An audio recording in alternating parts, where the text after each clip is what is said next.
All right guys, how's it going? So what we're going to talk about is getting your first pull-up, or working towards building on your current set of pull-ups.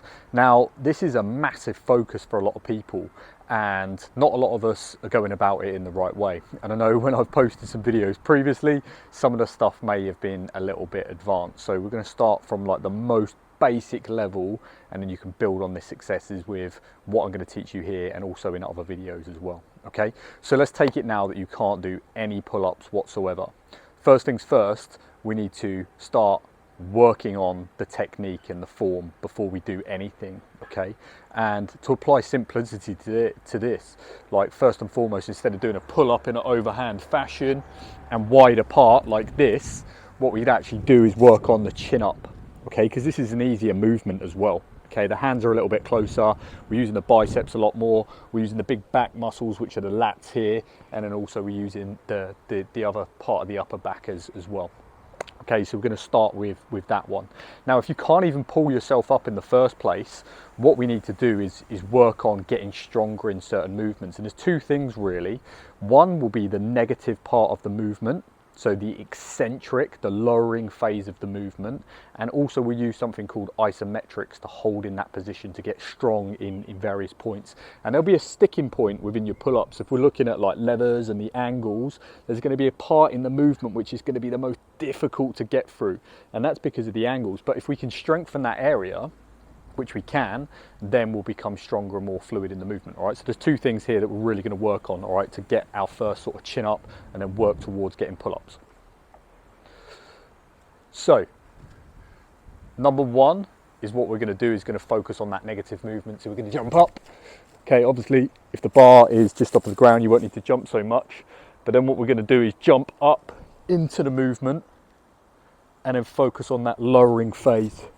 Now here we've got a nice tight core and we're really focusing on that controlled movement. You may not be able to do it quite so slow, but that's totally cool. And then what you do is you jump off and then you go back into that movement again.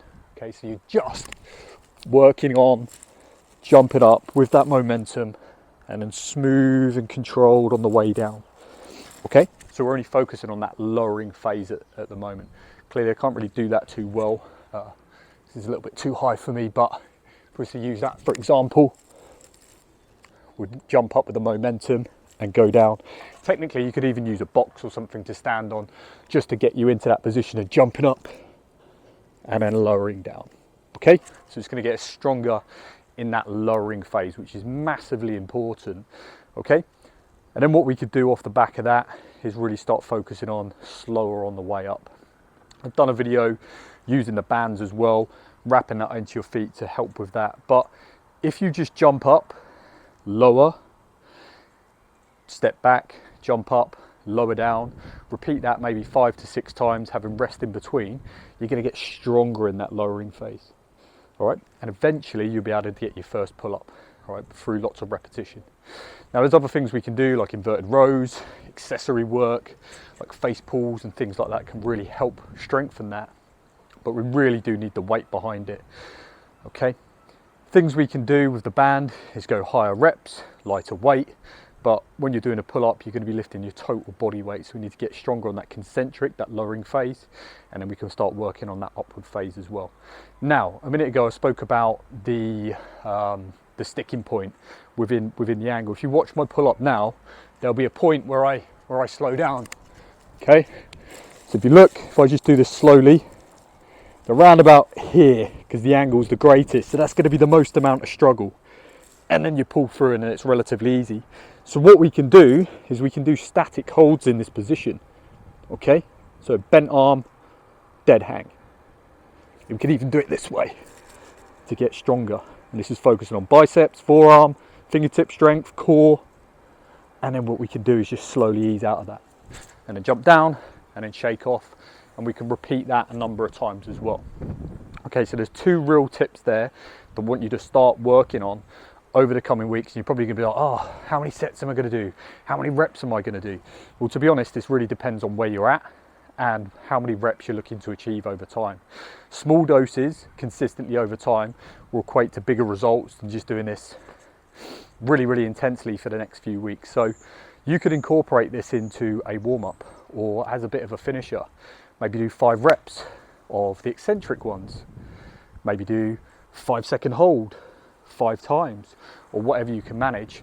And aim to do this a number of times throughout the week, because it's not hard hitting, but that frequency and building the volume will get you stronger in these movements and really set you up for success. Hope the tips were useful there, guys. I'll catch you soon.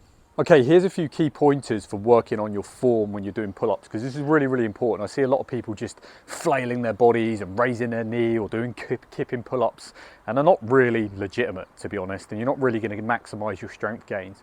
What we need to do is do it in a smooth and controlled manner, so we're getting that maximum time under tension and the maximum benefit from the movement. People will say, oh yeah, I can do 20 pull-ups, great. Well, can you do them in a strict way? If you can't, then you can't really do it. Okay, because we're using momentum. Yeah, so I'll kind of show you what a lot of people do, and then I'll show you what you should realistically be doing. Okay, so a lot of people will just go up and they'll raise their knees. You can see how easy that is to do it. Yeah, it's quite comical.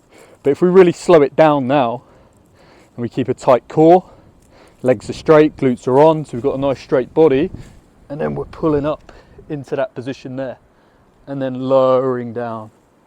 Okay, and you can squeeze your abs a little bit, and that will assist.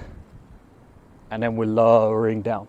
Okay, so there's a couple of pointers. Strict pull-ups versus using momentum. Obviously strict is going to be superior, and it's going to allow you to get better fitness gains versus just cheating the reps. Okay.